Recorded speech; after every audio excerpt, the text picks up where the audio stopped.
I want to ask my friend from Tennessee who just spoke, if she's still here, that when she makes reference to MIT analysis about the so-called cap and trade. First of all, as my friend from Wisconsin knows very well, the way that we raise revenue in a budget resolution is to direct reconciliation instructions, and I frankly think his interpretation of the energy and commerce instructions is incorrect. It's for health care.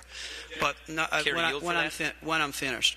But I want to go back to what our friend from Tennessee just said about the MIT study. And I will ask unanimous consent at the appropriate time to enter this letter into the record. I have a letter dated April 1st from Professor John McRiley, I believe is his name, who is the author of that study. I want to read what he says. It has come to my attention that an analysis we conducted examining proposals to reduce greenhouse gas emissions has been misrepresented in recent press releases distributed by the National Republican Congressional Committee.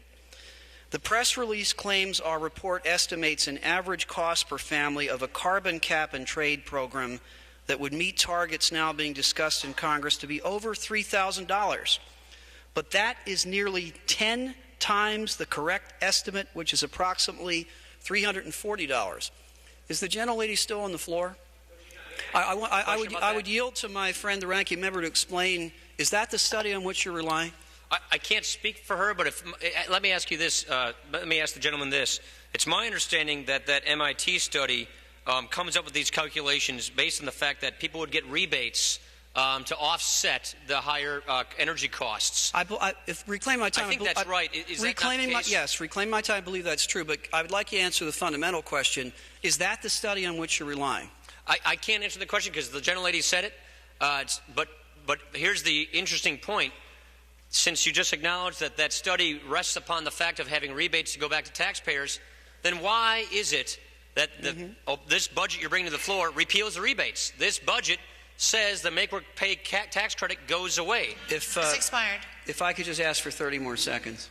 I'm glad to yield the gentleman 30 seconds. Maybe Mr. Ryman to yield some time as well. Gentleman's recognized for another 30 seconds. Don't worry. The budget doesn't repeal any rebate whatsoever. What it does is set up a process where if the Congress wants to deal with cap and trade, it will evaluate all the different ways the money could be raised, the way rebates could be paid, and whatnot. I'm just very troubled that the minority continues to rely, apparently, on a study that the author claims is just being blatantly misrepresented.